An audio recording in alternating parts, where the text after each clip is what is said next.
আমার চোখে দেখা ইউটিউব চ্যানেলে একটি নতুন পর্বে আপনাদের সকলকে স্বাগত। আজকের পর্বে আমরা জেনে নেব ভাদ্র মাসের রাধাষ্টমীর ব্রতকথা। যে সকল রমণী এই ব্রতের অনুষ্ঠান করেন তাদের উপর শ্রীকৃষ্ণ ও শ্রী রাধা পরিতুষ্ট হয়ে থাকেন। এবার আসি ব্রতকথায়।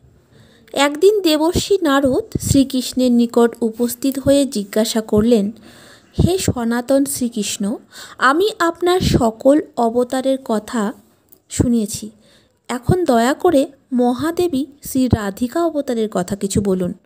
শ্রীকৃষ্ণ বললেন, হে দেবর্ষি, তুমি আমার পরম ভক্ত, সুতরাং আমি তোমার যা বলবো তুমি খালি শ্রবণ করো। একসময় সূর্যদেব কঠোর তপস্যায় নিমগ্ন হয়েছিলেন। তার তপস্যা দেখে ত্রিলোক স্তম্ভিত হয়ে গেল। দেবরাজ ইন্দ্র ভয় পেয়ে আমার কাছে আসলো এবং সকল বিষয় বর্ণনা করলো। আমি তাকে বললাম, তোমার কোনো ভয় নেই, আমি সূর্যদেবকে তপস্যা হতে ক্ষান্ত করব। দেবরাজ আশ্বস্ত হয়ে গমন করলেন। তখন আমি গরুর বাহনে আরোহণ করে সূর্যদেবের নিকট গমন করলাম। আমায় দেখে সূর্যদেব আনন্দিত হয়ে বললেন, তিনি বললেন, হে ভগবান, আপনার দর্শনে আমার তপস্যা সফল হলো।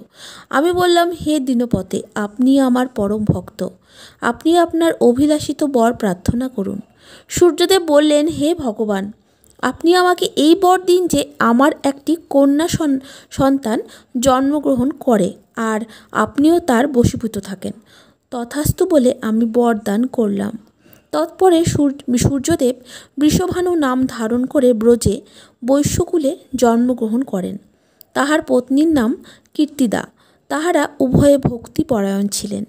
যথাকালে ভাদ্র মাসের শুক্লপক্ষের অষ্টমী তিথিতে বিশাখা নক্ষত্রে মধ্যাহ্নে অভিজিৎ নামক মুহূর্তে শ্রী রাধিকা জন্মগ্রহণ করেন। তিনি জন্মগ্রহণ করলে ব্রজবাসীগণ আনন্দে হরিদ্রাচূর্ণ ও তৈলাদি ক্ষেপণ সহকারে মহোৎসব মত্ত হন। তারা সকলেই বৃষভানুর কন্যাকে দর্শন করে আনন্দ হয়ে সপত্নীক বৃষভানু রাজার প্রশংসা ও নবজাতা কন্যাকে আশীর্বাদ করে বৃষভানু রাজা কর্তৃক সম্মানিত হয়ে নিজ নিজ গৃহে গমন করলেন। কন্যার জন্মোপলক্ষে বৃষভানু রাজা প্রচুর ধনরত্ন দান করেন।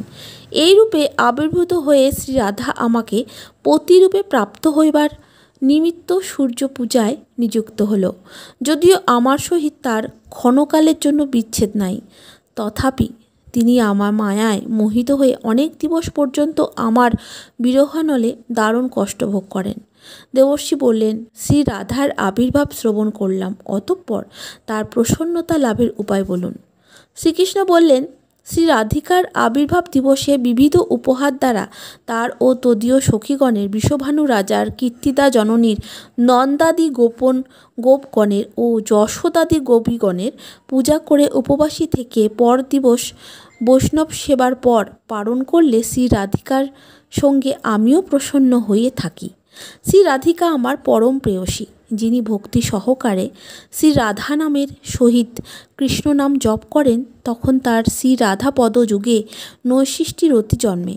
আমি তোমার নিকট এই গুহ্য ব্রতের কথা কীর্তন করলাম। দেবর্ষি নারদ এই কথা শ্রবণ করে আপনি উক্ত ব্রত আচরণ করিলেন এবং অপরকেও শিক্ষা প্রদান করলেন। বন্ধুরা, এই ছিল ভাদ্র মাসের রাধাষ্টমী ব্রতের ব্রতকথা।